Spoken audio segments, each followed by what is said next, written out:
about self-preservation. It's about us and them, right? So we're a group of people, we already know ourselves. We have decided we want to rotate positions within ourselves. We have set a rule that says officers of this organization shall be by ranking in terms of age or length of service, blah, blah, blah, blah, blah. Now, does that presuppose then that because I'm joining for the first time, I do not have the prerequisite experience to lead the others?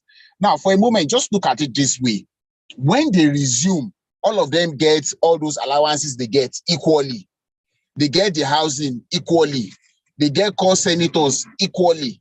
Now it comes to when it's time to choose they will call themselves equals. Then they will call the president first among equals.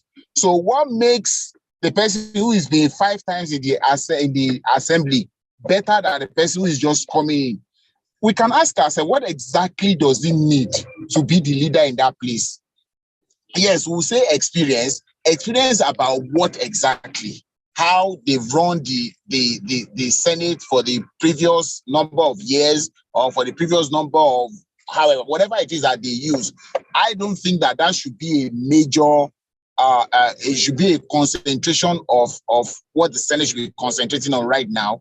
I know if you ask me that it is just politics, these guys, they are just what I like to call self-preservation. It is me, my interest first, everybody else's interest is after. We've seen it over time that the so-called experience hasn't gotten us the better piece of the pie. All right, so let's move away from that. Thank you very much for your submission, Yusuf. Lakunle Yusuf this morning. Let's get to the Daily Trust newspaper, and Devoe, you would speak to this headline for us, strike. And because in your opening submission, you talked about strike to be or not to be. So it seems it's all coming to your step right now to strike once again. Strike negotiation with federal government at preliminary stage. That's what the NLC is reporting back. So are you surprised at this? Yes, it's basically a pointer to how far this conversation with the federal government is going. As we know, there was a threat for a nationwide shutdown by the 2 major unions, that's the TUC and the NLC. Eventually, as of October 1, with the federal government's quick movement in terms of offers, the NLC had agreed. The labor unions agreed to shelve the strike for about 30 days to allow the federal government to own up or deliver its own side of the MOU. Now, in a conversation with the NLC President, Joe Ajero, he said that the negotiation between the union and the federal government on wage increase is at a preliminary stage, okay? And speaking on this, he mentioned that they would not be pegging a price like 65,000 for the government to meet up with, and that they negotiated because there are factors which would come into play as regards the minimum wage. That he was referring to inflation and cost of living, now among other things. And inflation, you're talking about, well, officially, it's said to be around 25, let's say 27%. Realistically, I mean, for those who buy things in the market, goods and services, you know, it's hitting more like 30, 40, because in some cases, prices of goods have doubled, if not increased far more than that. And the cost of living is actually where the real McCoy lies. How it affects you and me, as they say. Do those policies change the price of Gary in the market? Well, when they lifted subsidy, the price of Gary shifted. Now, we talk about feeding, that's top on the table. And remember, this is minimum wage, so it cuts across from minimum all the way up to the more senior levels in government. Cost of feeding, cost of transports, cost of energy, that's providing energy for yourselves at home or your businesses, cost of medical affairs, cost of schooling. All this usually is taken into consideration when you are thinking of wages. And most times, we've known for a long time, especially in Africa, Nigeria specifically, that people do not earn living wages. Living wages are simply what you earn cannot take you home. And I'm sure many, let's say about 70 million Nigerians who don't earn enough know what this means. And to that effect, the NLC president said 65,000 is just barely $70. That's not even $100 a month for an individual. And most times these individuals have families. So if you have families, how are you going to cope? How are you going to survive? So these negotiations are ongoing. But like I said before, there are factors that government can control, the factors that they can control. The economic policy and strategy of government will come to play here in terms of what becomes where they finally end up at. And as we know, the palliative compensation is temporary relief. It's not permanent. It's conversations like this that expect the NLC to go into deep, drastic conversations with the government to find a way out. Because the factors that they can't control, I'm not sure government has done too much about them, which has to do with their expenditure, their size, Thank you, the quality Devoe. of their budgets. Thank you very much, anti-corruption Devoe. issues. Devoe, I see the green light for traffic at this moment, so we might have to go on that one, but we just need to remind the listener at this moment, you're listening to Freshly Pressed on Smooth 98.1 FM. Be sure to send your thoughts into the headlines so far treated on 0809-444-0981. So upcoming, we still got the Vanguard newspaper to pick up. We've got a copy also of some other papers such as this one to pick up. So just stay there. And of course, the Premium Times is also on the menu. Stay tuned. We're right back. Right here on Smooth 98.3. Reliable way to grow your money. Let me tell you about ARM. ARM is one of the largest non-bank financial institutions with over 29 years of expertise in money management, wealth creation. ARM is all about growing your financial goals for now, whether it's growing your money, safe, well-managed investments, or your goals like school fees, personal development, vacations, rent, buying a property, preparing for the future, ARM has got you covered. We all know there are a lot of apps out there promising to grow your money, but ARM has everything you need to go from where you are to where you need to be. Start your wealth creation journey today by downloading the ARM One app from the Google Play Store or iOS Store. There are great options for everyone. And you even start with as low as 1,000 Naira, just 1,000 Naira. For more information, visit arm.com.ng or call 01-271-5002. That's 01-271-5002. ARM, let's face tomorrow together. Let's go back to history. On January 1st, 1914, Lord Frederick Lugard succeeded in the amalgamation of northern and southern provinces of Nigeria to make up for what is now known as the Federal Republic of Nigeria. Nigeria is divided into 4 regions: the West, Midwest, and North. How did this multi-faceted diverse people become one nation? The intention was for the North, either the Igbos in the East or the Yoruba in the West, to team up to form the government. Let's talk politics and the state of the nation. So much corruption, pollution, execution, politics on Smooth 98.1 every Thursday from 11 a.m. Black people are more concerned with their tribe being in control than they are with integration of foreign people. How can we get away? Radio station.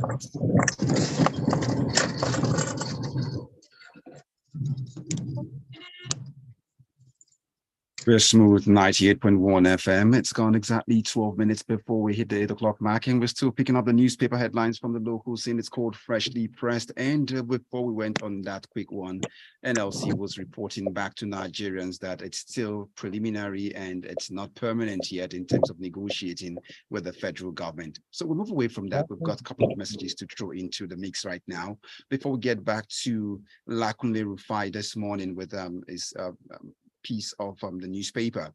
Next, let's pick this one up. First, we have I've got Ajayi here.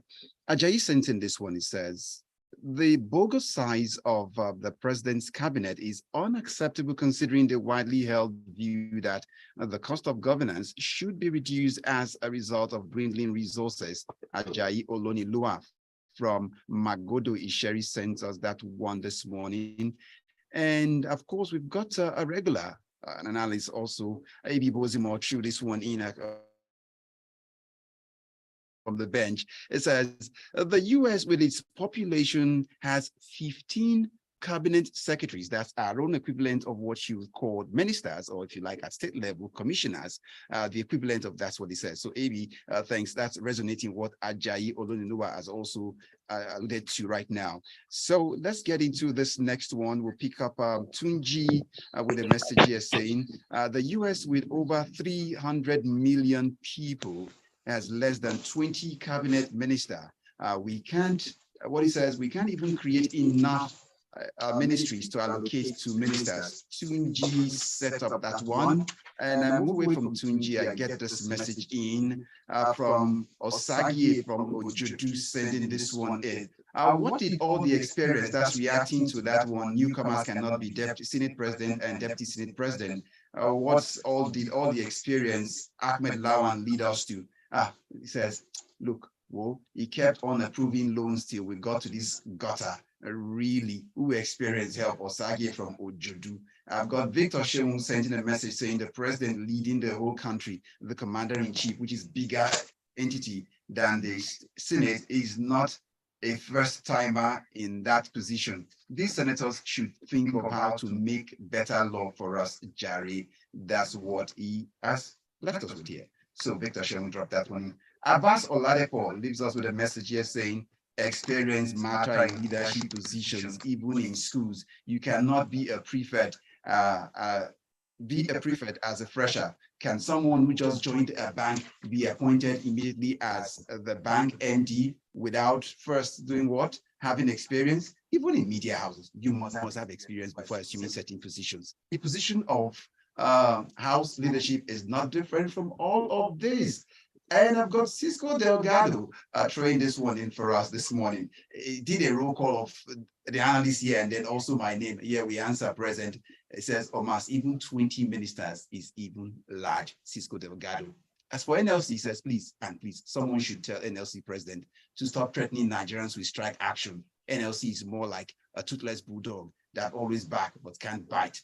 And I'll throw in this one from Ayo, and then we get back to the newspapers now. Once again, I see this one. It says, on the requirement for Senate leadership, I disagree with Lakunle here. Even in the US and Europe, there is a hierarchy based on experience to leadership in the legislature. We should not sacrifice experience for youthful exuberance. Take a look at what happened yesterday in the US House with a fresher, Matt Gertz, turning the House upside down because it wasn't checked from the onset. Nigeria can't be managed that level of upheaval in the chambers yet. Ayo. All right, we're back. You just throw in a word and then we'll get to your paper. I think that we should stop comparing apples with oranges. Right? Why are we talking about experience here when the law that these people contest on says that the minimum they need to get there is primary 6 or school sats? So what is the experience there? So if I am popular in my ward, no, you have paper qualification and then you have on the job experience. So I'm saying the certificate says primary 6. What experience does the primary 6 person have that would make him not win an election, that makes him to win an election in the first instance?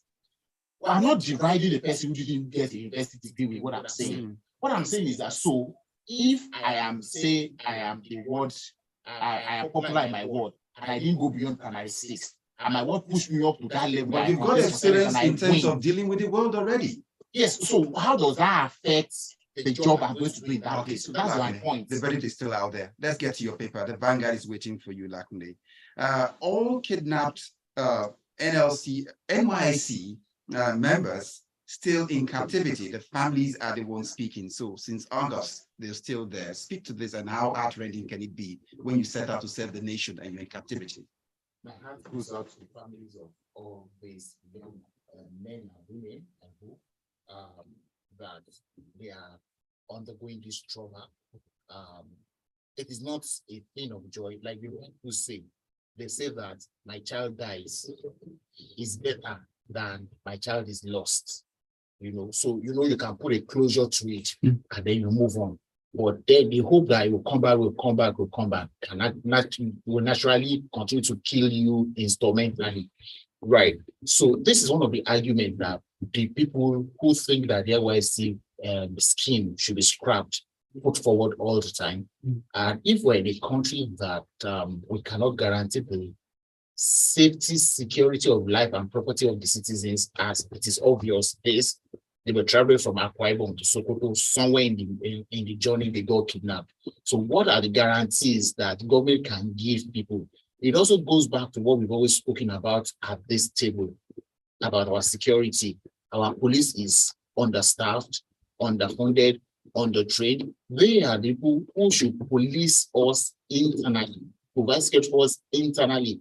We have deployed the military all over. There is hardly a state in Nigeria today there is no one military operation or the other to provide additional security. So we start from those little things. Let us secure our country. Let us, if we are going to recruit more policemen, let us do. If we are not changing the single structure we have, let us recruit more so that we can have more people. 350 people is not enough to guard 200 million people. So it's unfortunate that this is where we are. I hope that the kidnappers will one day look up, and for the fact that these guys are going to NYC, we'll leave them and let them go home. All right, so thank you very much. We still got a couple of messages waiting, and Devoe is on the flank also getting this news, this next paper in. So let's Devoe, let's hear what you have to say to the Punch newspaper, saying 100 billion naira compressed natural gas buses.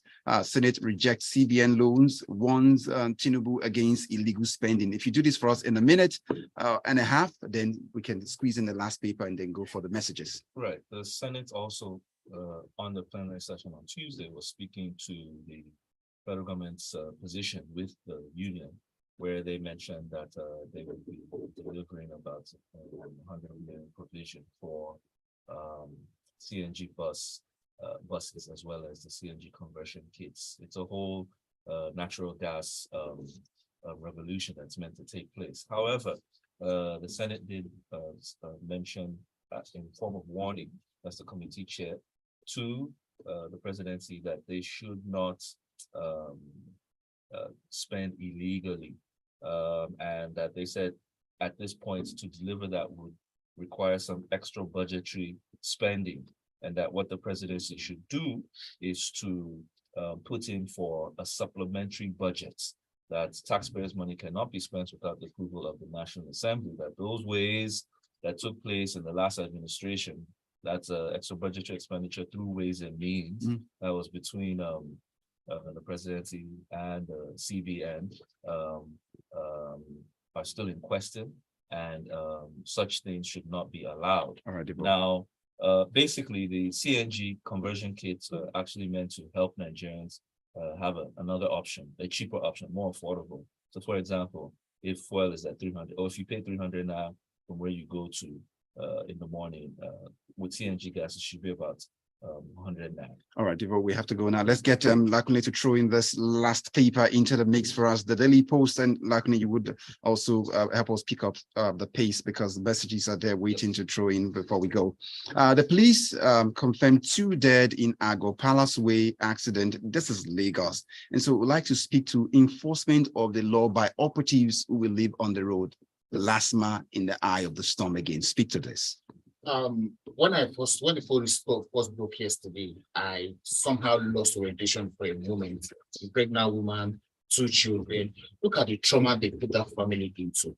These people who are these enforcers, these law enforcement people, they have families too.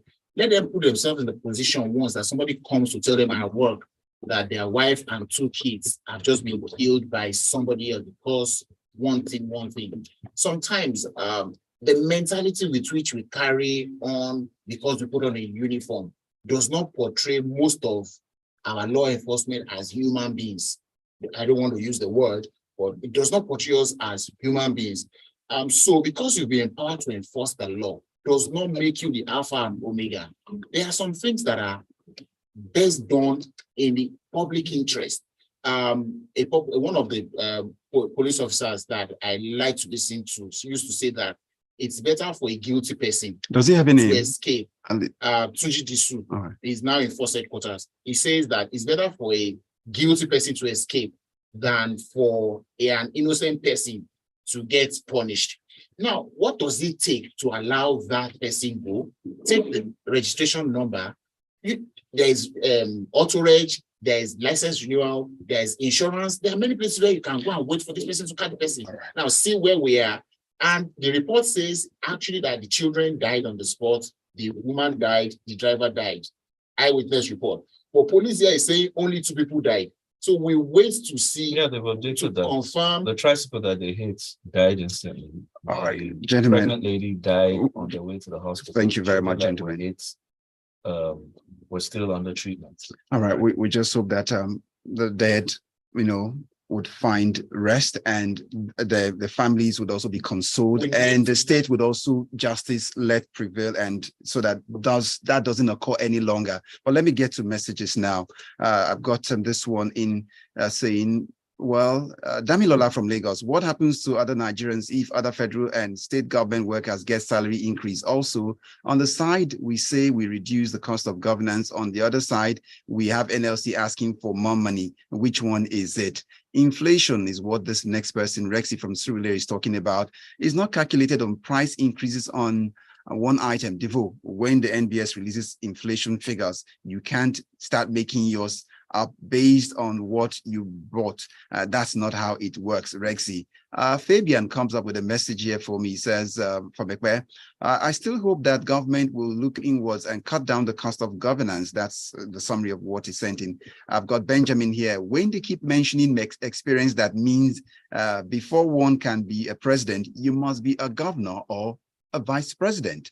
Flipping it. Now I've got Abbas Oladepo who sent in, says, when we compare ourselves with the other countries, we forget that we have our own peculiarities. How do you tell some states, regions, or religion that you are not appointing ministers from their sides because you want to have a lean cabinet? Next, Idima Puza, I see your message. I see Dana Okuda's message. Joseph Menyi. Yinka Bolu, I see the message. Victor Sheung, Emeka Onelum, Cisco Delgado, I see all your messages. Thank you all very much for being part of Freshly Pressed on Smooth 98.1 FM. Lakunle, Yusuf, thank you so much for your time this morning. Glad I made it to the studio. And I will say thank you to Devoe Okorie for his time also. Sure. And it's a wrap with Smooth 98.1 FM. Talk to you in about 14 minutes when Tega Onojaife will be here for the locker room. Good morning. On Smooth 98.1.